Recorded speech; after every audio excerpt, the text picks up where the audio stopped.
Hello friends, welcome to only IAS Hindi. सभी दोस्तों का बहुत बहुत स्वागत है। क्लास शुरू करूं उसके पहले एक इम्पोर्टेंट अनाउंसमेंट कि बच्चों हम आपसे मिलने आ रहे हैं बिहार पटना 22 जून को बापू सभागार ऑडिटोरियम में।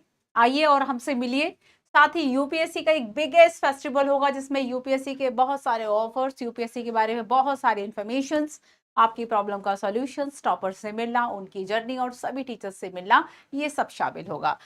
22 जून को पटना में हम मिलेंगे।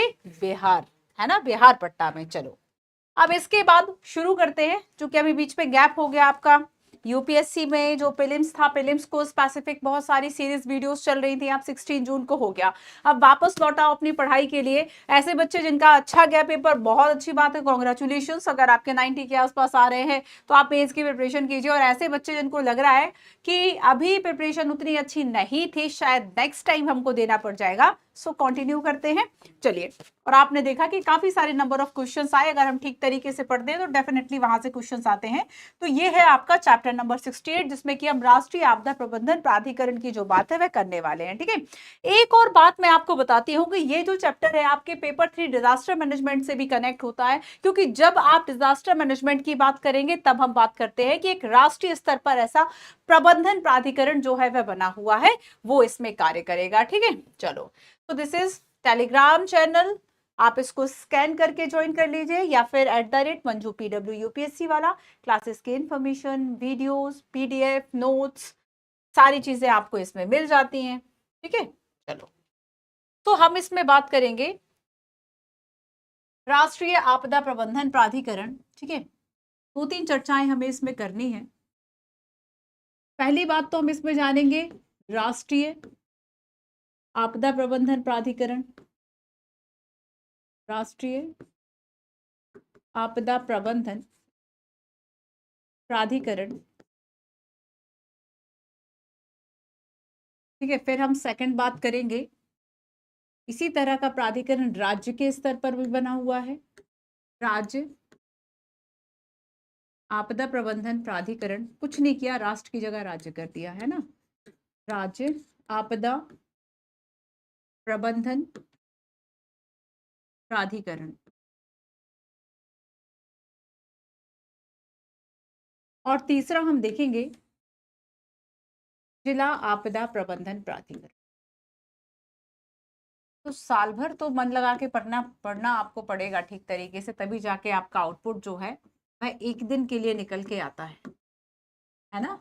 तो परीक्षा में परफॉर्म करने के लिए साल भर मन लगा के पढ़ना बहुत जरूरी होता है।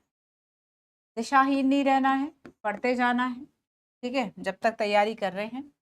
तो इसमें हम जानेंगे कि इसकी स्थापना कैसे हुई, ये कार्य क्या करेगा, इसके उद्देश्य क्या हैं। ठीक है, स्थापना, उद्देश्य और कार्य की बात करेंगे। सेम हम इसमें देखेंगे कि इसकी स्थापना कैसे होती है। ठीक है, इसके कार्य व उद्देश्य क्या क्या है।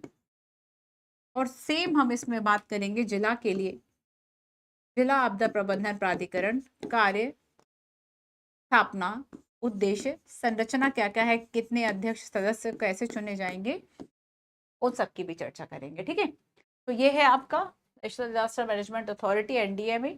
आप देखेंगे तो एक वेबसाइट जो है वह प्रॉपर बनी हुई है राष्ट्रीय आपदा प्रबंधन प्राधिकरण की। ठीक है, साथ साथ नोट्स बनाते जाइए। आपने देखा होगा नंबर ऑफ क्वेश्चंस आपको क्लास से मिल जाते हैं। तो चूंकि हम हर एक टॉपिक को डेप्थ के साथ पढ़ने की कोशिश करते हैं, समझने की कोशिश करते हैं, और जो लास्ट हमने क्लासेस में पढ़ा था, आपने अगर ध्यान दिया होगा, इस बार का पेपर देखा होगा, नंबर ऑफ क्वेश्चंस आपको डायरेक्टली क्लास से मिल रहे थे, क्योंकि हमने सही डायरेक्शन में पढ़ाई करी थी। सो सही डायरेक्शन में पढ़ना हमारे लिए काफी जरूरी होता है। ठीक है, चलिए, सो देखो, चूंकि हम अब देखो, हमने जब राष्ट्रीय आपदा प्रबंधन प्राधिकरण की साइट को देखा तो इस पे कुछ चीजें हमें मिली। जैसे कि देखो, एक ऐसे के लिए आपको बहुत निबंध लिखने के लिए बहुत अच्छा टॉपिक है कि जो आप इसकी रिपोर्ट पढ़ेंगे ना, कि राष्ट्रीय आपदा प्रबंधन प्राधिकरण जो है भारत सरकार का, ये जब अपनी रिपोर्ट प्रस्तुत करता है तब ये इस तरह के वाक्य हमें देता है, हम शांति में जितना अधिक पसीना बहाएंगे, युद्ध में उतना ही कम खून बहाएंगे। याद रखें, जब आपदा आती है तो तैयारी का समय बीत चुका होता है, और ये बात आपके एग्जाम के लिए भी है कि आप शांति में जितना पसीना बहा लेंगे उतना आपको डर कम लगेगा, और जब एग्जाम आएगा और जब एग्जाम आ जाता है तो फिर अब ये लगता है कि सीसेट पढ़े, जीएस पढ़े, हो गया ना डिजास्टर, एकदम इमरजेंसी वाली सिचुएशन। तब ऐसे में क्या होता है कि आप जितना ज्यादा तैयारी कर लेते हैं तो जब इमरजेंसी आती है, क्योंकि उस समय में आपके पास तैयारी का समय बिल्कुल भी नहीं होता है।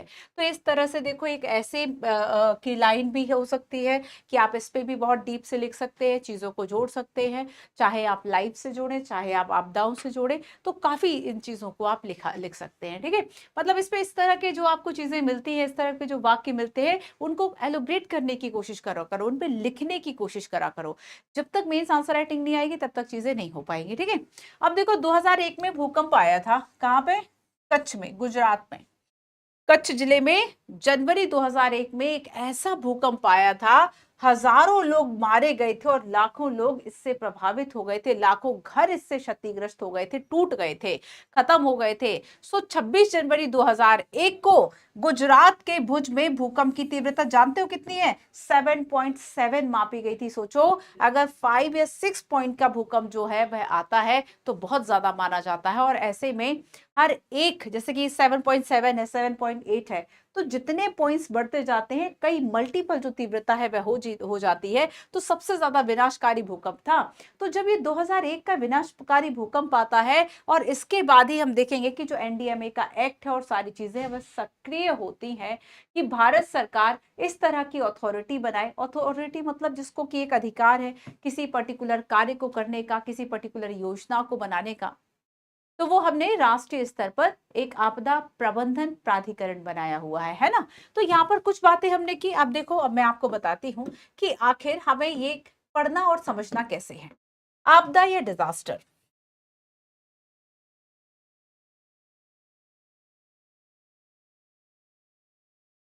डिजास्टर, आपदा। आपदा मतलब क्या है? एक अकस्मात, एक ऐसी स्थिति जिसे हम आप संभाल ना पाए, हमारे वश से बाहर है, उसके विनाश से बचना, चीजों से बचना। तो डिजास्टर का मतलब क्या है? बाढ़, भूकंप, चक्रवात, बादल फट जाना।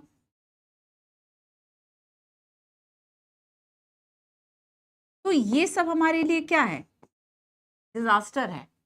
तो हमने इसी डिजास्टर को संभालने के लिए क्या किया? एक तंत्र विकसित कर लिया। हमने इसी डिजास्टर को संभालने के लिए एक जो तंत्र है वह विकसित कर लिया। और ये तंत्र हमने क्या किया? हमने कुछ प्राधिकरण बना लिए। हमने बनाया एक एनडीएमए एक्ट, ठीक है, नेशनल डिजास्टर मैनेजमेंट एक्ट। ये एक्ट बना 2005 में, और स्थापना राष्ट्रीय प्रबंधन प्राधिकरण की होती है 2006 में। तो देखो बच्चों, जब ये एक्ट बना, एनडीएमए एक्ट की अगर हम बात करेंगे, तो इसके अंतर्गत हमने एक बनाया राष्ट्रीय स्तर पर, नेशनल, राष्ट्रीय स्तर पर इस तरह का प्रबंधन प्राधिकरण। एक हमने बनाया राज्य स्तर पर, और बाकी हमने बनाए सभी जिला स्तर पर। तो हमने 3 तरह के प्राधिकरण की आवश्यकता को समझा। अब इसके आगे आप लगा लीजिए कि राष्ट्रीय, तो आपदा प्रबंधन प्राधिकरण, राष्ट्रीय आपदा, ये पूरा हो गया, आपदा प्रबंधन प्राधिकरण।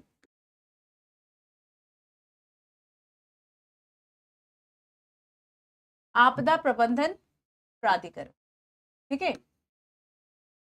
तो ये हो गया आपका नेशनल डिजास्टर मैनेजमेंट अथॉरिटी, प्राधिकरण अथॉरिटी। ये हो गया आपका राज्य स्तर, सो आप स्टेट डिजास्टर मैनेजमेंट अथॉरिटी। और ये आपका हो गया जिला स्तर पर, सो ये आपका हो गया district disaster management authority, DDMA, SDMA, NDMA, ठीक है। तो यहां पर हमने क्या किया कि जो ये डिजास्टर है, इन सभी को कंट्रोल करने के लिए कि अगर भूकंप आएगा तो हम कैसी स्थिति अपनाएंगे, अगर बाढ़ आएगा तो सरकार उसमें क्या करेगी, हम किस तरह की स्कीम्स, तो हम पहले से तैयारी कर लेते हैं कि बाढ़ आएगा तो बाढ़ के बाद जैसे ही बाढ़ का पानी उतरता है, उसमें सबसे ज्यादा जो होने वाली भयंकर बीमारियों की बात करें वो होता है जैसे कि हैजा, ठीक है, इस तरह की बीमारियां, पेट संबंधित बीमारियां, ये सारी प्रॉब्लम इसलिए होती है क्योंकि पानी पूरा अशुद्ध हो चुका होता है। सबसे ज्यादा किल्लत होती है पीने के पानी की, क्योंकि सारा पानी गंदा हो जाता है। ऐसे में पीने के पानी की व्यवस्था हम नहीं कर पाते। सोचो सोचो, हर जगह पानी भर गया और ऐसे में जो साफ पानी था वह भी गंदा हो गया, उसमें सारी गंदगी चीजें मिल गई, सीवेज की चीजें मिल गई, सारा कचरा जो है वह मिक्स हो गया। अब ऐसा पानी कोई पिएगा तो क्या होगा? तो अगर बाढ़ उतरेगी तो बाढ़ के बाद जो एक भयंकर बीमारी सबको चपेट में ले लेगी वह होगा हैजा, है ना। कई तरह की ऐसी बीमारियां होंगी, जैसे डायरिया वगैरह की जो बीमारियां हैं, तो वो ऐसी जल जनित संक्रमण इस स्तर पर बढ़ेगा कि जहां बाढ़ आएगी वहां और भी मौतें होने लगती हैं। तो हमें आखिर क्या करना है कि बाढ़ आएगी तब हम कैसे सक्रिय होंगे, और अगर भूकंप आएगा तब हमें कैसे सक्रिय होना? तो भूकंप आएगा तो पानी तो नहीं बांटना, है ना। बाढ़ आएगी तो हमारी पहली एक व्यवस्था होगी कि जो फंसे हुए लोग हैं उनको निकालना, उसके लिए दूसरी मशीनें बाकी चीजें लग रही है। भूकंप में अगर घर गिर गए हैं, दब गई हैं सारी चीजें, तो उसके लिए आपको पता है कि भाई क्रेन और इस तरह की मशीन जो भारी चीजों को उठा ले, उस तरह की चीजें सक्रिय कर लो। अच्छा, हुआ क्या था कि जब देखो गुजरात में भूकंप आया, है ना, और वहां पे देखो सरकार बड़ी गुजरात के बाद बहुत लर्निंग्स ली, वह सीखी, और ऐसे में उसने बहुत बड़ी बड़ी मशीनें, पूरा एक तंत्र करोड़ों अरबों का बना के तैयार कर लिया। मतलब पूरा तंत्र तैयार रखा है, उतने सरकार, मतलब उतने कर्मचारी जो है वह तैयार रखे हैं, उनको कई सालों लाखों जो वेतन है वह गया। लेकिन अब वही सोचो कि या तो आप तैयार रखो, आप सारी चीजें तैयार रखे, आपका पैसा खर्च हो रहा है ना खर्च। अब भूकंप तो आया नहीं, 20 साल हो गए, 20 साल हो गए, आपने 20 साल से पूरी मशीनरी, पूरा जो फोर्स आपने लगा रखा है, जो कर्मचारी बल है वो आपने लगा रखे हैं, सारी चीजें। तो अब भूकंप नहीं आया तो हम क्या करें? तो यहां पर ज्यादा तैयारी जब हम करते हैं ना, तब भी मन में एक भाव आता है कि यार हम ऐसा करें ही क्यों, हो सकता है भूकंप आए, क्योंकि ये तो अनिश्चित चीजें है ना, हमें नहीं पता भूकंप कब आएगा कब नहीं आएगा। ठीक है, तो बाढ़ का फिर भी समझ में आता है, चलो बाढ़ एकाएक नहीं आएगी, क्या अभी दिल्ली में पानी नहीं गिरा? वैसे भी पानी की इतनी किल्लत है, टेम्परेचर 50 डिग्री पहुंच रहा है, वैसे ही झुलस रही, और अब कहे कि नहीं एकदम यहाँ पे बाढ़ का पानी आ गया। तो वो सारी चीजें धीरे धीरे होती है, तो बाढ़ का तो फिर भी पता चलता है, भूकंप और कुछ चीजों का पता नहीं चल पाता। तो आखिर उसकी स्ट्रैटेजी जो है वह क्या हो, और इसी तरह की स्ट्रैटेजी के लिए हमने हर एक स्तर पर एक जो तंत्र है वह विकसित कर रखा है। तो ये क्या क्या काम करेगा? इन तीनों का जो काम है वह क्या होगा? इन तीनों का मैं आपको कुछ कार्य बताती हूं, और ये आपका जो कार्य करेंगे, ठीक है, ये जो कार्य करेंगे कि ये योजनाएं बनाएंगे, आपदाओं से निपटने की योजनाएं बनाना, कि कैसे बाढ़, भूकंप, चक्रवात, बादल फटना, इस तरह की जो घटनाएं हैं, महामारियां हैं, कैसे इनकी रोकथाम करी जाए। और अगर आप रोकथाम, भूकंप को तो नहीं रोक सकते कि हमने धरती पकड़ ली, हिल नहीं रही, ऐसा तो कुछ है नहीं भैया। तब क्या है कि आप रोकथाम तो नहीं अगर जब कर पा रहे हो, तब आप क्या करते हैं? आप राहत और बचाव के कार्यों पे ज्यादा ध्यान देते हैं। राहत बचाव के कार्य पे आप ध्यान देते हैं, मतलब आप आपदा के पहले कुछ नहीं कर सकते, आप आपदा के बाद की तैयारी इसमें कीजिए। और यहां पर आप क्या कर रहे हैं कि आप प्रभाव को कम करने का प्रयास कर रहे हैं। आप क्या कर रहे हैं? प्रभाव को कम करने का प्रयास कर रहे हैं, मतलब न्यूनीकरण, न्यूनीकरण करने का काम कर रहे हैं, प्रभाव को कम करने का प्रयास कर रहे हैं। तो हर एक स्तर पर, राष्ट्रीय, राज्य, जिला स्तर पर जो प्राधिकरण बनेंगे वह इसी तरीके का काम करेंगे। वह पूरी गाइडलाइंस डेवलप करते हैं, किसको कब कहाँ क्या करना है, कैसे चीजें लाइन अप होंगी, पूरी गाइडलाइन बनाएंगे, दिशा निर्देश बनाएंगे। और देखो, दिशा निर्देश बना लिए सबने, अपने अपने स्तर पे भी बना लिए। इसके अलावा देखो कि अगर मान लीजिए राष्ट्रीय आपदा प्रबंधन प्राधिकरण ने कोई दिशा निर्देश दिया, राज्य ने और जिला ने, तो इनके बीच में एक कोऑर्डिनेशन कैसे रहे, तो ये समन्वय का जो कार्य है ये भी सब करते हैं। समन्वय करना, जो कोऑर्डिनेशन का काम है, ये तीनों करेंगे। ठीक है, तो कोऑर्डिनेशन का काम क्या करेगा? राष्ट्रीय आपदा प्रबंधन प्राधिकरण, राज्य प्रबंधन प्राधिकरण, आपदा प्रबंधन, और तीसरा जिला स्तर पर। तो इनका काम होगा कि जो योजनाएं हैं उनके बीच में एक जो कोऑर्डिनेशन का काम है वह भी किया जा सके। आया समझ में? तो डिजास्टर या आपदाओं से बचने के लिए हमने एक इस तरह के प्राधिकरण, जो अथॉरिटीज बना रखी हैं, राष्ट्र, राज्य और जिला स्तर पर। अब एक एक करके इनको ही समझते हैं। ये आपको समझ में आ गया? ये आपको समझ में आ गया? स्क्रीनशॉट ले लो, साथ साथ नोट्स बनाते चलो। देखो, पढ़ना तो तसल्ली से पड़ता है, तब जाके आपका सिलेक्शन होता है ना। पढ़ना तो आपको तसल्ली से पड़ेगा, नोट्स बनाने पड़ेंगे, सारी चीजें हैं। तो यहाँ पर जो हम ये वेबसाइट देख रहे थे ना, जिसमें कि हम बात कर रहे थे कि कृत्रिम अभ्यास और जागरूकता सृजन की, कि हम शांति में जितना अधिक पसीना बहाएंगे, युद्ध में उतना ही कम खून बहाएंगे। सो याद रखिए, जब आपदा आती है सो तैयारी का समय बीत चुका होता है, इसलिए पहले ही आप जितनी तैयारी कर ले उतनी आप कर लेंगे। ठीक है, चलो सो अब हम आते हैं और थोड़ी सी हम बात करते हैं यहाँ पर कि बेसिकली जो आपका राष्ट्रीय आपदा प्रबंधन प्राधिकरण है भारत सरकार का, वो अपने बारे में इंट्रोडक्शन कैसे दे रहा है। तो थोड़ा सा पढ़ते हैं, वेबसाइट की चीजें हमें पढ़नी होती है। देखो प्राकृतिक आपदा क्या क्या रख रखी है, जैसे कि चक्रवात है, सुनामी है, अभी हीट वेव्स की हम बात करेंगे। हीट वेव्स, कितने ज्यादा लोगों की मौतें हो रही हैं हीट वेव्स से, है ना। भूस्खलन, शहरी बाढ़, भूकंप, तो ये कुछ ऐसी घोषित आपदाएं हैं जिसके लिए सरकार काम कर रही है। तो आप देखो, तो सबसे पहली बात तो ये है, अगर मैं आपसे ये पूछूं कि इनका जो अध्यक्ष है वह कौन होगा, अध्यक्ष कौन होगा, तो भारत के प्रधानमंत्री। और ऐसा नहीं है कि कोई बनाए जाएंगे, ये पदेन होंगे, पदेन या एक्स ऑफिशियो। पदेन या एक्स ऑफिशियो का मतलब क्या है, समझो जरा। पदेन अध्यक्ष,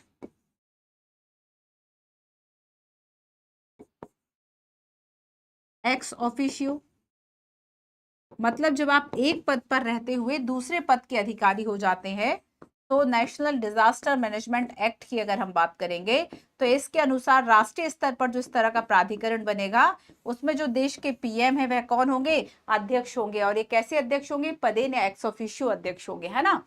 तो एक क्या है कि ये बेसिकली आपदा प्रबंधन के लिए एक शीर्ष निकाय के रूप में कार्य करेगा, मतलब एक ऐसा निकाय जो कि सबसे ऊंचे लेवल पर है, सबसे ऊंचे स्तर पर है, काम क्या कर रहा है, आपदा प्रबंधन का काम कर रहा है। ठीक है, और अगर हम बात करेंगे तो इसके लिए एक्ट है 2005 का। अच्छा बच्चों, एक बात बताओ कि जब 2005 का एक्ट बना, मतलब एक्ट से ये संस्था स्टैब्लिश होती है, तब हम क्या कहेंगे कि ये जो प्राधिकरण है, इसकी जो प्रकृति है वह क्या होगी, स्टैट्यूटरी, वैधानिक, है ना, वही तो है। चलो, तो राष्ट्रीय आपदा प्रबंधन प्राधिकरण की स्थापना राज्य और जिला स्तर पर भी होगी, ताकि एक संस्थागत, एक तंत्र और एक ऐसा सक्षम वातावरण का निर्माण हो सके। भारत सरकार प्राकृतिक और मानव जनित आपदाओं द्वारा होने वाले विनाश और हानि की, अब देखो, मानव जनित और प्राकृतिक दोनों तरह की, प्राकृतिक और मानव जनित, इसका मतलब क्या है, एक तो हो गई प्राकृतिक आपदा, कोई मुझे इसका उदाहरण बताएगा। प्राकृतिक, ये चक्रवात, सुनामी, ये सब वही तो है, पर यहां पर हम कह रहे हैं कि मानव जनित आपदा क्या है, कि जब हम आह्वान कर रहे हैं कि भैया आपदा लोग आ जाओ, है ना। तो यहां पर मानव जनित आपदाओं की मतलब हम देखें कि देखो, अगर भूस्खलन बहुत ज्यादा हो रहा है और उसके पीछे कारण ये है कि पेड़ बहुत ज्यादा काटे जा रहे हैं, वनों की कटाई हो रही है, तो आपने आह्वान ही तो किया, वनों की कटाई, वनों की कटाई की, तो यहाँ पर लैंडस्लाइडिंग बड़े पैमाने पर हुआ। इसके अलावा अगर हम कोविड की बात करें, तो कोविड क्या था, प्राकृतिक आपदा थी, महामारी थी, कहीं ना कहीं सब जानते हैं, है ना, कि चीन इसका संचालक रहा। प्राकृतिक की अगर हम बात करेंगे तो मुझे नहीं लगता बताने की जरूरत है, जैसे कि बाढ़ हो गया, चक्रवात हो गया, सुनामी हो गया। ठीक है, तो यहाँ पर चाहे प्राकृतिक हो या मानव जनित हो, दोनों ही तरह की जो आपदाएं हैं, इन आपदाओं के लिए रोकने के लिए क्या क्या कार्य करेगा, इन आपदाओं से होने वाली जो विनाश है और हानि है, रोकथाम, शमन और तैयारी।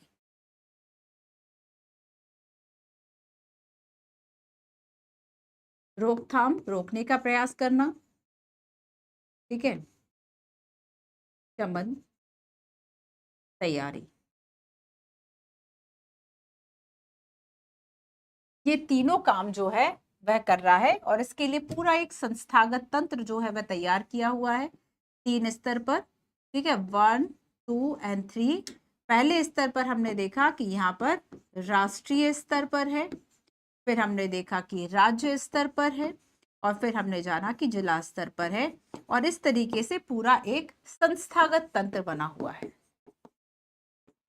संस्थागत तंत्र, है ना, क्लियर है इतना कि प्राकृतिक और मानव जनित आपदाओं को से बचाने के लिए भारत सरकार सभी सरकारी एजेंसियों, गैर सरकारी संगठनों, लोगों की भागीदारी के निरंतर और सामूहिक प्रयासों के माध्यम से प्राकृतिक और मानव निर्मित आपदाओं से होने वाली क्षति और विनाश को कम करने के लिए और राष्ट्रीय संकल्प को बढ़ावा देने का प्रयास कर रही है। तकनीक के माध्यम से सक्रिय बहुआपदा बहुआयामी रणनीति को एक गतिशील भारत का निर्माण करने की योजना है। आपदा रोधी गतिशील भारत, आपदा रोधी जिसमें आपदाएं ना हो उनको रोकने का प्रयास किया जाए, भारत निरंतर आगे बढ़ता रहे, गतिशील भारत की योजना की बात यहाँ पर कही गई। तो इसमें क्या कहा कि हम एक ऐसी बहुआयामी, जैसे कि भूकंप आया और अगर वो भूकंप का जो केंद्र है वह अगर महासागरों के नीचे है तो वहां से सुनामी आ जाती है। तो यहाँ पर क्या है कि अगर एक जैसे कि अब भूकंप आया उससे बाकी तरह से बाढ़ आई तो महामारी आ गई, आपदाएं कनेक्टेड ही तो है ना। तो यहाँ पर क्या है कि बेसिकली एक लोगों की भागीदारी, संगठन की भागीदारी और सामूहिक प्रयास करना। तो ना केवल एक संस्थागत तंत्र बनाया गया है, इस संस्थागत तंत्र के अलावा ठीक है इसमें लोगों की भागीदारी की भी बात कही गई। तो कहा गया कि लोगों की भागीदारी होगी, ठीक है, संस्थाएं तो हैं ही हैं और भी एजेंसियां होंगी जो कि काम करेंगी। इसके अलावा हमने देखा कि बहुआयामी बहु आपदा रोधी तंत्र, आपदा रोधी मतलब आपदा को रोकना है ना, बहु आपदा रोधी एक तंत्र बनाया गया। एक बहुआयामी तंत्र की बात करना मतलब मल्टी डायमेंशनल्स, कई प्रकारों से सोचना, कई तरह से सोचना। तो जो एक तरह से नहीं सोचना कि हमें केवल भोजन की व्यवस्था करनी है, हमें केवल बचाना है लोगों को, उन्हें आगे भी तो चिकित्सा एंड बाकी चीजों की व्यवस्था करनी है। तो पूरा एक तंत्र जो है वह बढ़िया डेवलप करना। सो राष्ट्रीय आपदा प्रबंधन प्राधिकरण, राष्ट्रीय आपदा प्रबंधन प्राधिकरण का प्रतीक चिन्ह भारत में आपदा प्रबंधन की प्रभावशीलता में सुधार करना, सभी हितधारकों को सशक्त बनाना प्रतिबिंबित करता है। राष्ट्रीय आपदा प्रबंधन प्राधिकरण के 5 प्रमुख प्रभाग है, ठीक है। नीति और योजना, देखो कौन कौन से इसके प्रभाग है। नीति एवं योजना, प्रशमन, प्रचालन, संचार, सूचना प्रौद्योगिकी, प्रशासन और वित्त प्रभाग, है ना। तो 5 प्रमुख प्रभागों के माध्यम से ये जो कार्य है वह करती है कि नीति योजना प्रभाग मतलब वो नीतियां बनाएगा, है ना। प्रशमन है, कम करने का प्रयास करेगा। प्रचालन है, संचार और सूचना प्रौद्योगिकी है, वह अलग काम कर रहा है। प्रशासन और वित्त विभाग भी है। तो ये सारी चीजें हैं। इतना समझ में आया कि आखिर हम पढ़ क्या रहे हैं कि कुछ तरह की आपदाएं होती हैं और हमने एक एनडीएमए एक्ट के जरिए, नेशनल डिजास्टर मैनेजमेंट एक्ट के जरिए हमने 3 स्तर पर, राष्ट्रीय, राज्य और जिला स्तर पर हमने एक उपाय किया है कि हम एक समन्वय बना सके, योजनाओं को ला सके। तो ये आपका राष्ट्रीय आपदा प्रबंधन प्राधिकरण है ना। हमने यहाँ पर काफी सारी चर्चा कर ली, हमने जाना प्राकृतिक और मानव जनित एंड। चलो आओ, तो अब मैं आपको एक रिपोर्ट दिखाती हूँ क्योंकि ये हर साल अपनी रिपोर्ट बताती है और रिपोर्ट के आधार पर कुछ डेटा डिस्कशन जो है वह भी करती है। और मैं आपको बताती हूँ एक क्वेश्चन जो कि 2016 में पूछा गया था। अब क्वेश्चन को ध्यान से देखना, क्वेश्चन क्या कह रहा है, क्वेश्चन को पढ़ो। देखो मैं मेंस की प्रैक्टिस भी साथ साथ कराती हूँ, अगर आप सीरियस और सिंसियर तरीके से यूट्यूब की क्लासेस भी देखेंगे ना, सीरियसली ऐसे बच्चे जो ये कहते हैं कि हम फाइनेंशियली इतने एबल नहीं है कि हम कहीं से भी बैचेस परचेज कर सके, तो बच्चों आपके लिए पीडब्ल्यू ओनली आईएएस जो है वह यूट्यूब पर सारी क्लासेस फ्री ऑफ कॉस्ट लेकर आया है। आप उसकी अहमियत जाने, कॉन्टिन्यूटी के साथ हमारे साथ लगे रहे, नोट्स बनाते रहे, रिवाइज करते रहे चीजों को।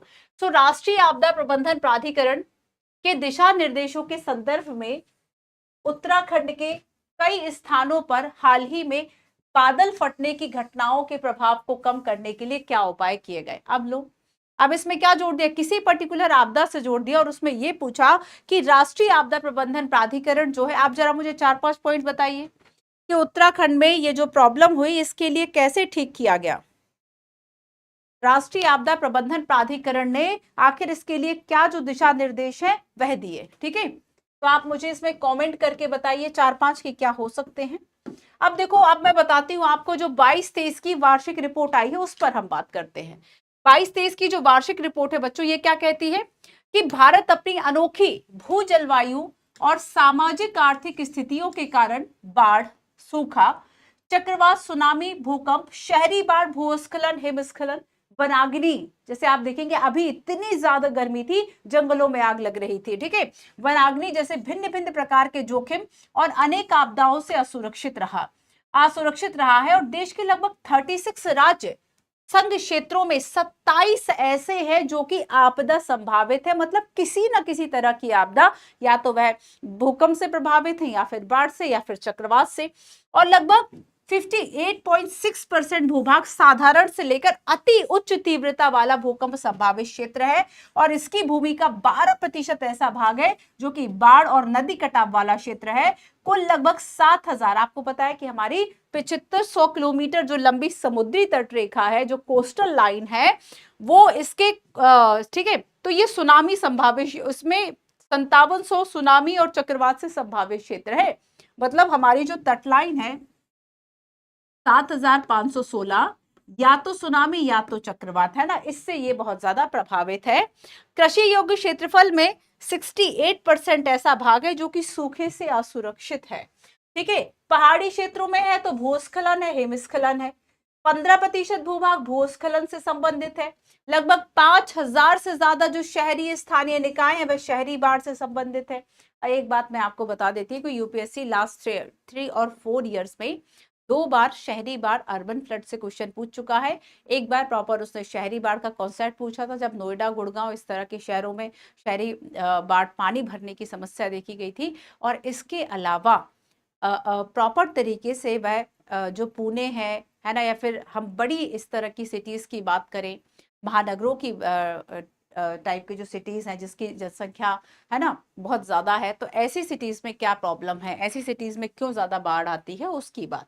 इसके अलावा देखो, अगर हम मानव जनित आपदाओं की बात करें, आपने भोपाल गैस त्रासदी सुनी, जिसमें कि रासायनिक, जैविक, रेडियोधर्मी सामग्री है, आपदाएं शामिल हैं। आपदाओं का प्रशमन, सामना करने की तैयारी, उपायों को मजबूत करना, ये सारी चीजें इसमें की गई। ये बहुत अच्छा विवरण है कि अगर हम पूरे इंडिया की बात करें, आपको ये रट लेना है कि अगर प्रश्न कहीं भी आ गए डिजास्टर मैनेजमेंट से, तो आपको ये पूरा आइडिया है कि इंडिया का कितना जो क्षेत्र है वह किस किस आपदा से प्रभावित है। अगर प्रश्न आ जाए कि भारत के जो क्षेत्र है वह किन आपदाओं से प्रभावित है, आपको याद होना चाहिए, आपको ये चीज पता होना चाहिए कि एक बार तटरेखा बता दी तो ये बता दिया कि सुनामी और चक्रवात से प्रभावित है। जब आपने पर्वतीय एरिया की बात की तो आपने उसमें बता दिया कि लैंडस्लाइडिंग, और यहाँ पर आप तो जैसे कि जलवायु परिवर्तन और और ग्लेशियर्स का पिघलना, हिमस्खलन, ये सारी चीजें, ठीक है। शहरी अगर बाढ़ है तो शहरी शहर है तो शहरी बाढ़ है, और जहां पे नहीं है तो वहां पे मानव कम है क्या, हर जगह ऐसे वह कारण बता देता है कि आपदाएं वहां पे आ जाएं, ठीक है। तो ये सारी चीजें हैं। अच्छा चलो आओ देखते हैं। देखो, तो यहाँ पर जो इस तरह की वार्षिक रिपोर्ट्स होती है ना, इस तरह की वार्षिक रिपोर्ट्स में बहुत सारे ऐसी इंपॉर्टेंट चीजें आपको मिल जाती है जो कि आंसर राइटिंग के लिए बड़ी गजब की होती है।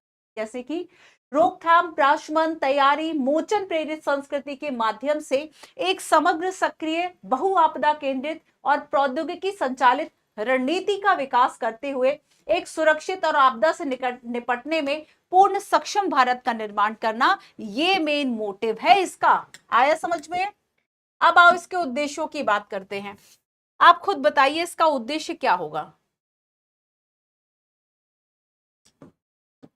उद्देश्य क्या होना चाहिए? ऑब्वियस सी बात है कि चाहे वह संचार का यूज करे, तकनीक का यूज करे, नवाचार का यूज, जिन भी चीजों का वह यूज कर सकता है, ऐसे नए नए तरीके और उपाय ढूंढना। जैसे कि जहां ज्यादा लैंडस्लाइडिंग होती है या फिर जहां भूकंप हो रहा है, भूकंप ज्यादा आ रहा है, तो लोग कहते हैं कि भूकंप से नहीं बल्कि घर गिर जाने से जो लोग हैं वो डेथ कर जाते हैं। तो ऐसे में अच्छा है ना, आप देखेंगे कि हिली एरियाज अगर है तो वहां पर घरों की जो छप्पर है, घरों की अगर हम छत की बात करें तो वह बहुत ही हल्के मटेरियल से बनाई जाती है, या फिर जो दीवारें हैं वह ईंट गारे बहुत इस तरह की हैवी मटेरियल के ना चलते बहुत मतलब एक हल्की सामग्रियों की बनाई जाती हैं, ताकि अगर भूकंप आता है तो लोगों की जो जान है वह बचाई जा सके। तो यहां पर क्या है कि ये एक तरीका ही तो हो गया, तरीका हो गया ना, तो बस इसी तरह के काम करेगा ये। सो देखो आओ देखते हैं कि इसके उद्देश्य जो है वह क्या है। राष्ट्रीय आपदा प्रबंधन, उद्देश्य के पहले ये तो जान ले कि इसकी स्थापना कैसे होती है। चलो पहले वो बात करते हैं, ठीक है, कि जो राष्ट्रीय आपदा प्रबंधन प्राधिकरण है उसकी स्थापना और पृष्ठभूमि जो है वह कैसे हुई। वार्षिक रिपोर्ट एक मेंस का क्वेश्चन है ना, थोड़ी सी इसकी चर्चा हम कर चुके। अब आते हैं पहले कि जो राष्ट्रीय आपदा प्रबंधन प्राधिकरण है, इसकी स्थापना की पृष्ठभूमि क्या रही? राष्ट्रीय, नोट्स बनाइए बच्चों, नोट्स नहीं रहेंगे तो क्या रिवाइज करोगे? राष्ट्रीय आपदा प्रबंधन प्राधिकरण, राष्ट्रीय आपदा प्रबंधन प्राधिकरण, ठीक है। देखो, सबसे पहले अगर हम बहुत शुरू से शुरुआत करें तो 1999 में 1999 में एक उच्च स्तरीय समिति का गठन किया गया था।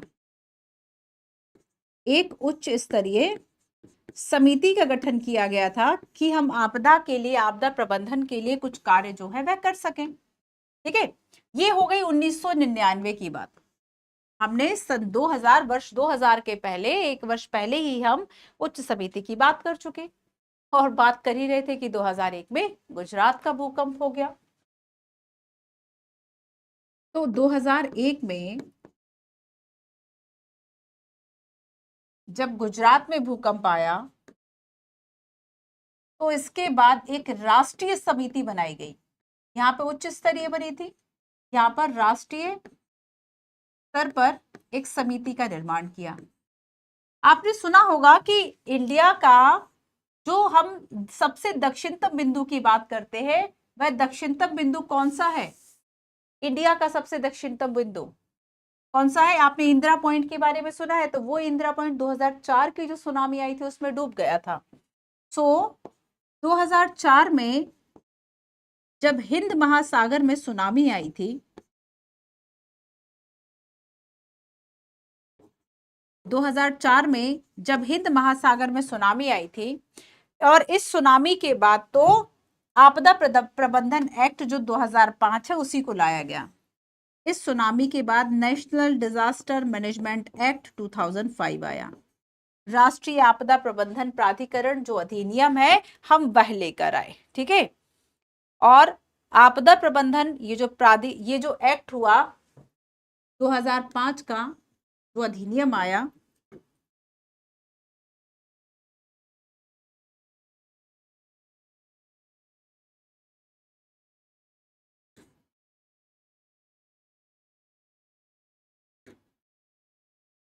राष्ट्रीय आपदा प्रबंधन प्राधिकरण,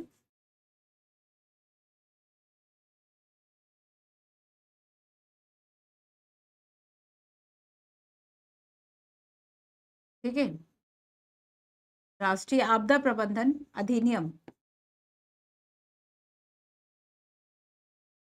इस अधिनियम के द्वारा हमने क्या किया? ऐसी संस्थाओं की बात की, हमने प्राधिकरणों की बात की, और ये क्या करेंगे? आपदा प्रबंधन की नीतियों को लागू करेंगे कि हम किस तरीके का व्यवहार करें। आपदा प्रबंधन की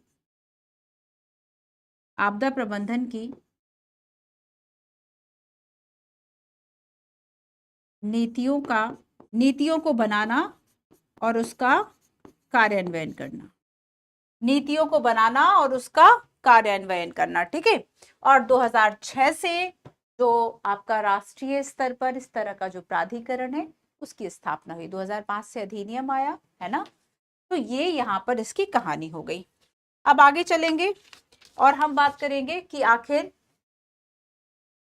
जो राष्ट्रीय स्तर पर बना उसकी संरचना आखिर क्या है, ठीक है।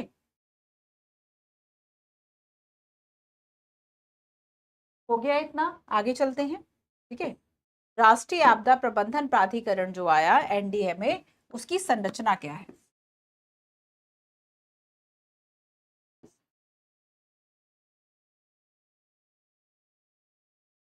संरचना मतलब कितने अध्यक्ष, कितने सदस्य, अध्यक्ष कौन होगा, सदस्य कितने होंगे, कहाँ कहाँ से होंगे, ठीक है। तो संरचना में देखो, एक तो होंगे अध्यक्ष, और ये जो अध्यक्ष है ये कौन होंगे? अब तो याद होगा आपको, देश के प्रधानमंत्री जो पीएम है, प्रधानमंत्री।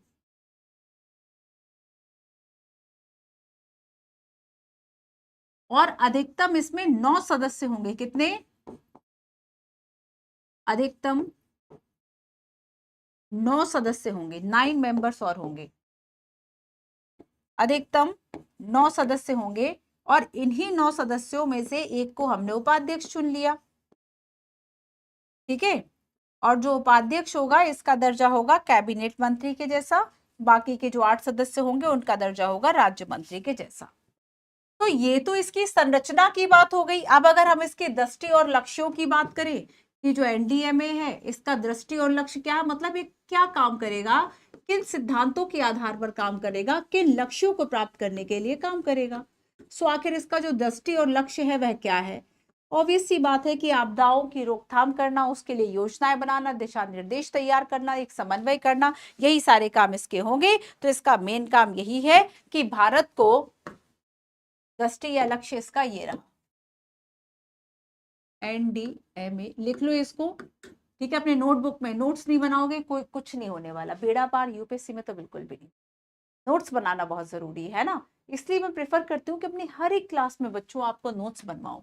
एनडीएमए की अगर हम बात करेंगे है ना, तो ये इसका लक्ष्य और उद्देश्य है, लक्ष्य और दृष्टि, मतलब ये इसको ध्यान में रखते हुए कार्य करता है कि रोकथाम, प्रशमन, तैयारी, मोचन प्रेरित संस्कृति, बहु आपदा केंद्रित प्रौद्योगिकी संचालित रणनीति का विकास, एक सुरक्षित और आपदा से निपटने में पूर्ण सक्षम भारत का निर्माण करना।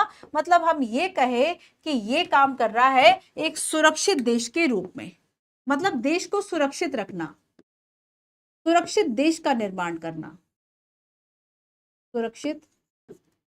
आप ये देखो कि जापान इतना ज्यादा प्रभावित है भूकंप से, और बहुत हाई लेवल के, बहुत हाई स्तर के जो भूकंप है वहां पर आते हैं, मतलब उच्च स्तर के, और उसके बाद भी वहां इतना ज्यादा डेवलपमेंट है, इतनी ज्यादा टेक्नोलॉजी है, वो सारी चीजें वो कैसे मैनेज करते हैं। तो उनके यहाँ प्रॉपर वो एक कल्चर ही डेवलप हो गया कि भूकंप आएगा तो उसके बाद हमें किस तरीके से चीजें करना है, क्या हमें मिटिगेशन करना है, क्या हमें बाकी चीजें करना है, ठीक है। अब देखो अच्छा कि इसके उद्देश्य क्या रहे होंगे। ये तो हमने दृष्टि और लक्ष्य की बात कर ली कि सुरक्षित देश का ये निर्माण कर रहे हैं। इसके अलावा अगर हम इसके लक्ष्यों उद्देश्यों की बात करें, उद्देश्य या कार्य की बात करें, पहले तो कार्य, कार्य क्या क्या करेगा ये, कार्य क्या करेगा, ये करेगा, ये नीतियां बनाएगा, है ना। उद्देश्य की बात आगे अभी हम पीपीटी में करते हैं।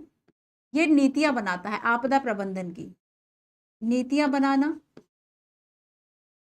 नीतियों को लागू करना राष्ट्रीय स्तर पर, क्योंकि जो एनडीएमए है ये कहां पर है, इसका ये जो प्राधिकरण है वह कहां पर है, मेन दिल्ली में है, दिल्ली में है ना।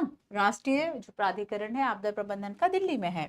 तो इसका कार्य क्या होगा कि ये नीतियां बना ले, ठीक है, ये नीतियां बना ले, योजनाओं को स्वीकृत करे, और मंत्रालय और जो विभाग है उसे निर्देश दे।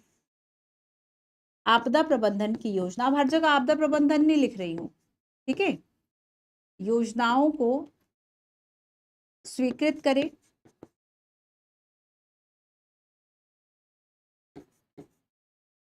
मंत्रालय व विभागों को दिशा निर्देश दे, मंत्रालय व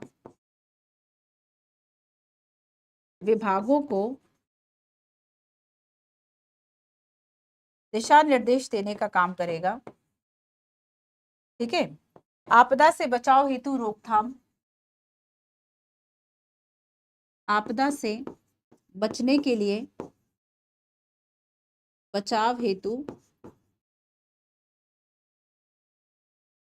रोकथाम के उपाय, आपदा से बचाव हेतु रोकथाम के उपाय करना, ये काम इसके होंगे, है ना। इसके अलावा जो नीतियां बन रही हैं उसमें समन्वय करना, अलग अलग विभागों की नीतियां हैं, है ना, सभी लेकिन एक ही लक्ष्य को लेके काम कर रहे हैं, तो एक कोऑर्डिनेशन तो रखना पड़ेगा ना। तो नीतियों में एक समन्वय रखना आपदा प्रबंधन की नीतियों में। इसके अलावा ना केवल देश में बल्कि आप देखेंगे कि हम जैसे कि कहीं कोई संकट है पड़ोसी देश में, तब केंद्र सरकार इस बात की अनुमति देती है कि ये जो राष्ट्रीय आपदा प्रबंधन प्राधिकरण है ये हमारे देश नहीं बल्कि पड़ोसी देशों के लिए भी नीतियां बना दे। तब ऐसे में अगर केंद्र सरकार आदेश देती है तो आपदाग्रस्त देशों की सहायता करना, आपदाग्रस्त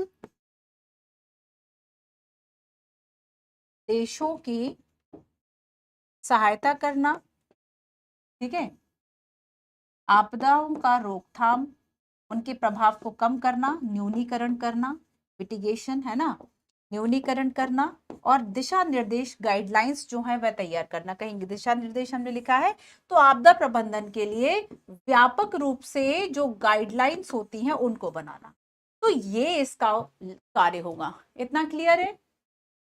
यहाँ पर हमने बात करी संरचना की, ध्यान से देखो कि स्ट्रक्चर इसका क्या होगा। ठीक है, हमने यहाँ पर दृष्टि और लक्ष्य की बात की, वो हमने देख लिया कि जो बॉक्स है पूरा पीपीटी में वो आपको लिखना है।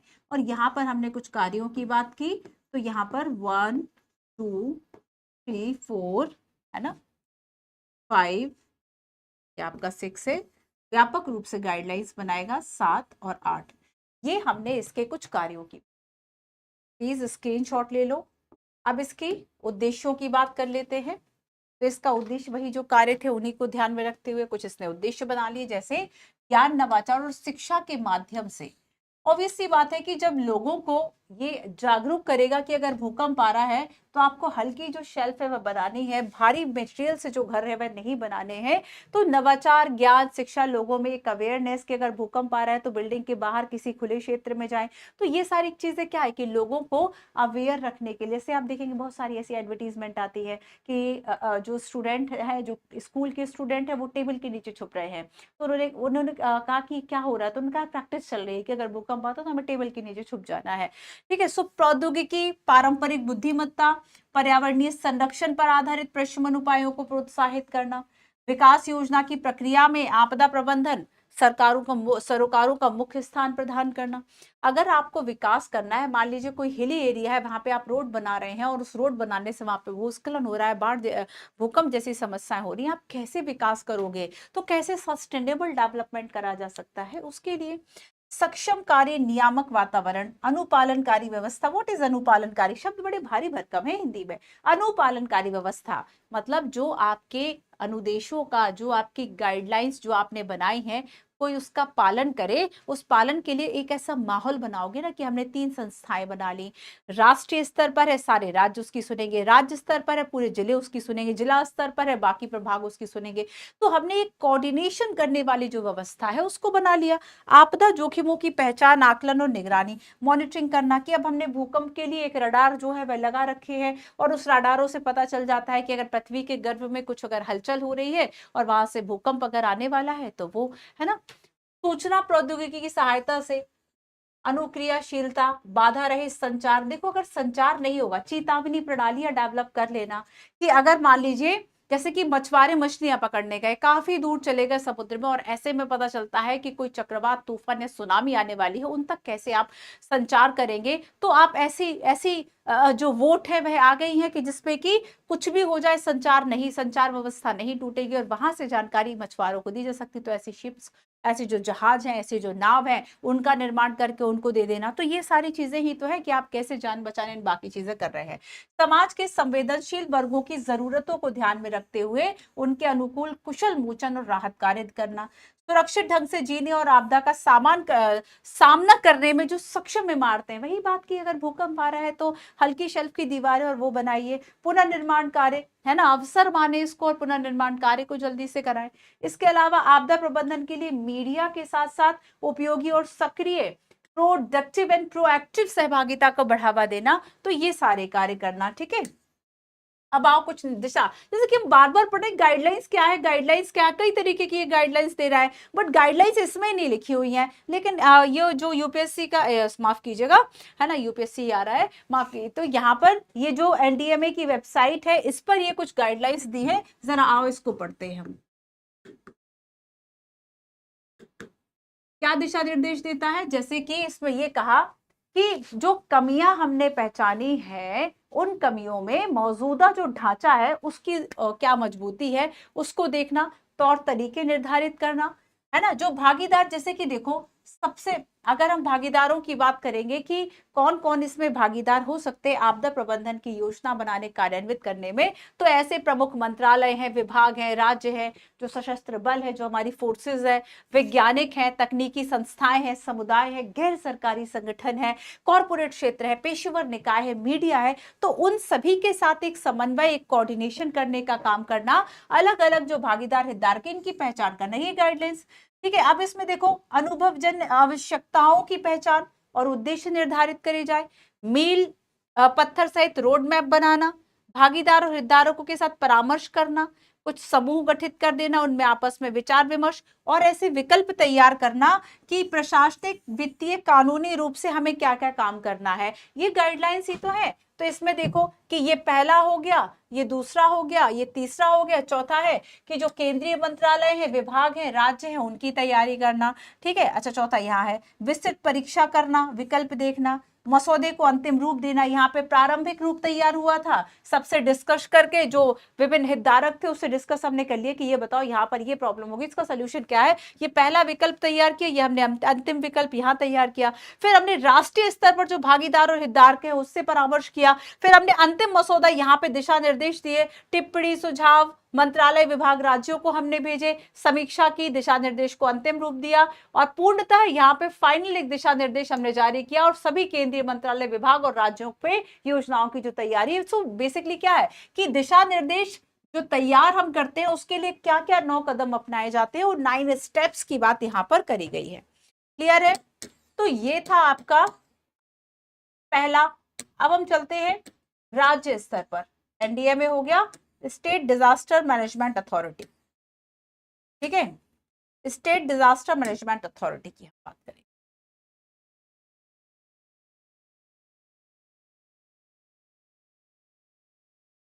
सो ये जो state disaster management authority,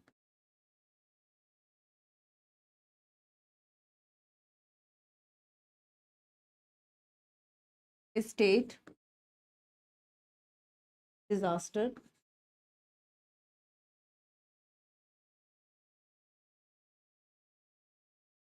management authority, state disaster management authority. ठीक है, तो ये हर राज्य जो है वह अपने यहाँ इस तरह की एक जो अथॉरिटी है वह बनाएगी। तो जो एनडीएमए एक्ट था उसके अंतर्गत हमने इसको स्टैब्लिश किया। किसके अंतर्गत? National disaster management act, not authority, यहाँ पर एक्ट की बात कर रहे हैं, 2005। तो यहाँ पर ये जो अधिनियम था 2005 का, 2005 के अधिनियम के द्वारा हमने क्या किया, इस संस्था को स्थापित किया, राज्य आपदा प्रबंधन प्राधिकरण को हमने स्थापित किया। अब अगर हम इसकी संरचना की बात करें, इसका स्ट्रक्चर क्या होगा, तो एक अध्यक्ष होंगे, ध्यान से पढ़ना है इस बात को। ठीक है, देखो इसमें क्या है, एक अध्यक्ष होंगे। अब चूंकि हमने कुछ व्यवस्थाएं सेम ही तो अपनाई है, तो वहां पे पीएम प्रमुख थे अगर देश के लिए, तो यहाँ पे जो मुख्यमंत्री हैं वह यहाँ पे अध्यक्ष होंगे, मुख्यमंत्री पदेन अध्यक्ष होंगे। ठीक है, अब देखो कि एक अध्यक्ष सहित अधिकतम 9 सदस्य, मतलब अब 8 सदस्य बचे क्योंकि हमने एक अध्यक्ष को भी सदस्यों में काउंट कर लिया। सो एक अध्यक्ष सहित, अतिरिक्त नहीं कि 9 सदस्य और हैं, वो अतिरिक्त होगा, एक अध्यक्ष सहित 9 सदस्य। ठीक है, और उपाध्यक्ष इन्हीं सदस्यों में से होगा, उपाध्यक्ष सदस्यों में से ही, जो उपाध्यक्ष होगा वह सदस्यों में से ही होगा। ठीक है, क्लियर है इतना? अच्छा ये बताओ इसके कार्य क्या होंगे, ये क्या कार्य करेगा? ऑब्वियस सी बात है, कार्य इसके अलग थोड़ी हो जाएंगे, कार्य वही तो रहेंगे जो नेशनल डिजास्टर मैनेजमेंट के कार्य हैं, तो वही कार्य ये भी करेगा, बस ये जो कार्य कर रहा है वह राज्य स्तर पर कर रहा है। तो ये आपदा प्रबंधन के लिए राज्य स्तर पर योजना बना रहा है, राज्य स्तर पर योजना बनाना, योजनाओं का क्रियान्वयन करना, योजनाओं का समन्वय करना, जो यहाँ पे विभाग है, प्रभाग है, उन सभी को गाइडलाइंस जारी करना, दिशा निर्देश जारी करना, है ना। आपदाओं से बचने के लिए, आपदाओं से बचने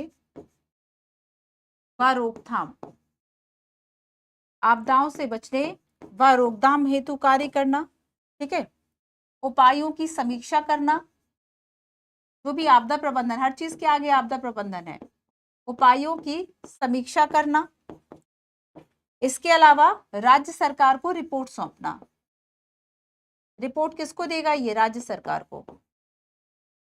तो ये सारे काम होंगे जो कि स्टेट डिजास्टर मैनेजमेंट जो अथॉरिटी है वह कर रही है। आ गया समझ में इतना? याद कर लो, साथ साथ में नोट्स बनाते जाओ। जब तक नोट्स बनाओ तभी चीजें याद रहेंगी। आपके पास क्लास खत्म होने के बाद अपना एक नोट्स होगा। जिस बच्चे ने, ऐसा कोई स्टूडेंट है जिसने अब तक, ये हमारा 68 नंबर का चैप्टर है, जिससे आपने अभी तक के नोट्स बनाए हो, बताओ जरा। चलो, तो ये सारे काम होंगे इसके, ठीक है। अब देखो, जैसे कि मैं ओडिशा की रिपोर्ट पढ़ रही थी, जो ओडिशा का प्रबंधन प्राधिकरण है, ठीक है। तो देखो, ओडिशा में एक तूफान आया था, सुपर साइक्लोन, और यहाँ पर सुपर साइक्लोन एक ऐसा चक्रवात था जिससे बहुत ज्यादा लोग, सोचो लगभग 1.8 करोड़ लोग प्रभावित हो गए थे और 10,000 लोगों की जान गई थी। तो जब ओडिशा में सुपर साइक्लोन आया तो उसने उससे कुछ लर्निंग्स ली, कुछ चीजें सीखी कि अब आगे अगर साइक्लोन, चूंकि ओडिशा तटीय हमारा राज्य है और ऐसे में वो बहुत ज्यादा प्रभावित अगर हो रहा है, तब ऐसे में ये जो हमारा पूर्वी तट है, इस पे जो राज्य है वह क्या करते हैं? बचाव के लिए काम करते हैं। तो अब देखो कि ओडिशा में ये जब अर्थव्यवस्था तबाह हो गई, सोचो 2 करोड़ लोग, कुछ होते हैं कि 2 करोड़ लोग प्रभावित हुए। और हाल ही में आप क्या बता सकते हैं, एक चक्रवात आया हुआ था, मुझे नाम नहीं आ रहा, और उस, मतलब नाम याद नहीं आ रहा मुझे अभी इसमें।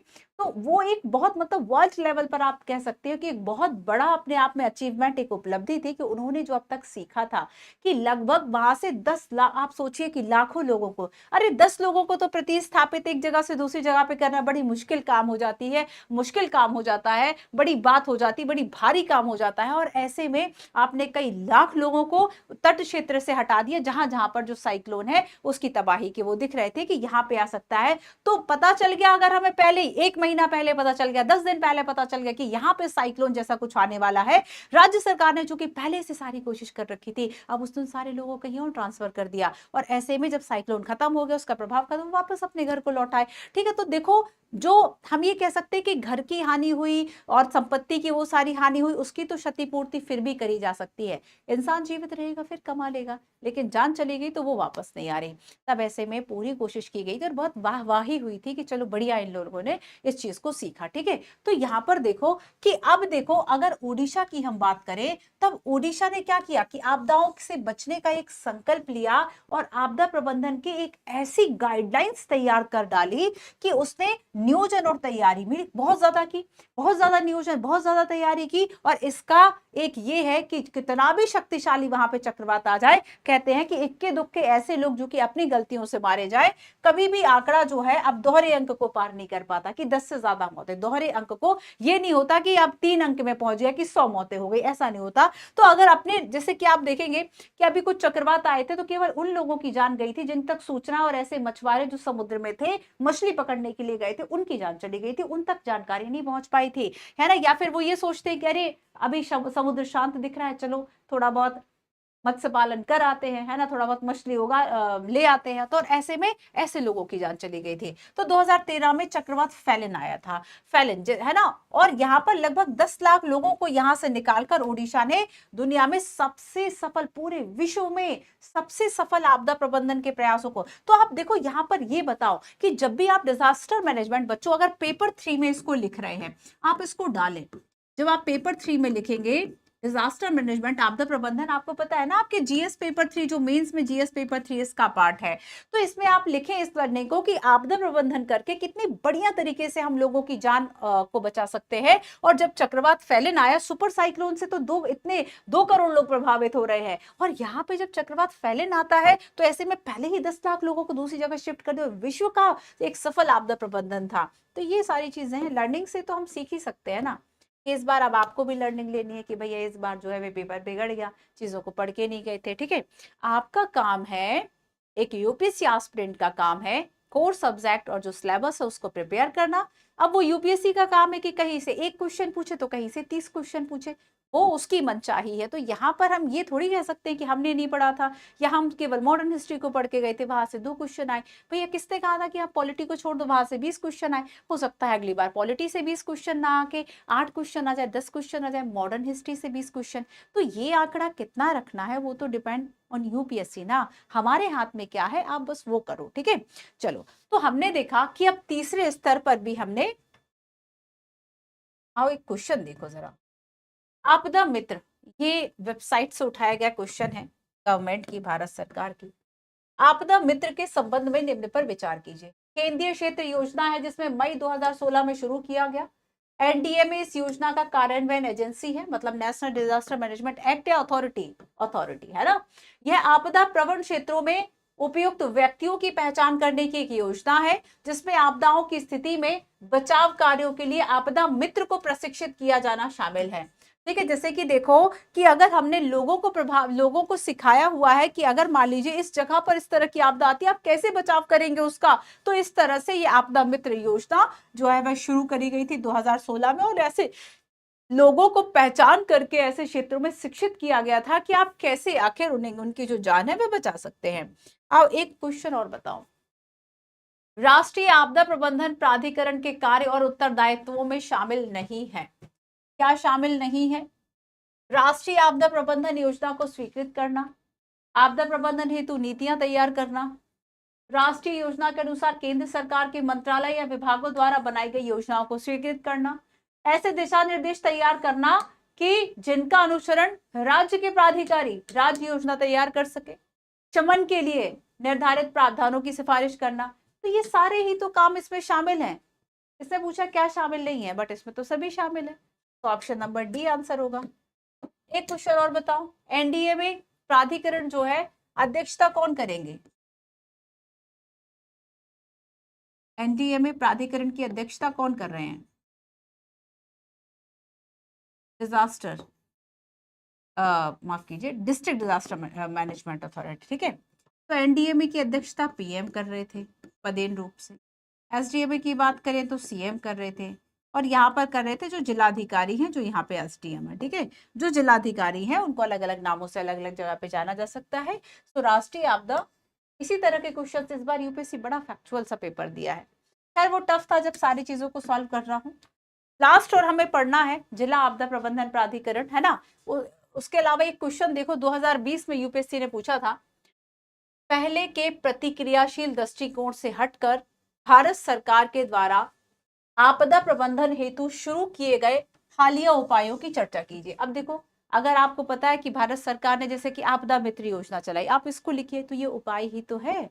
अगर आप करंट अफेयर में चीजों को पढ़ रहे हैं, टॉपिक आपके सिलेबस में है, आपने इस टॉपिक को तैयार किया, करंट से आपने रिलेट कर लिया, डेफिनेटली चीजें आएंगी, है ना। चलो, तो यहाँ पर देखो कि जब हम जिला स्तर की बात करेंगे तो जिला स्तर पर एक जिला प्रबंधन प्राधिकरण होता है जो कि जिला स्तर पर यह काम करेगा। और अगर हम इसके अध्यक्ष की बात करेंगे तो इसका अध्यक्ष कौन होगा? इसका अध्यक्ष कौन होगा? एक जिलाधिकारी जो है वह इसके अध्यक्ष के रूप में कार्य करता है। तो ये था आपका आज का चैप्टर। ठीक है, आपको मैं ऐसे लिखने के लिए ये टॉपिक देती हूँ, इसको आप लिखने की कोशिश कीजिएगा। आज की क्लास में इतना ही। Thank you so much.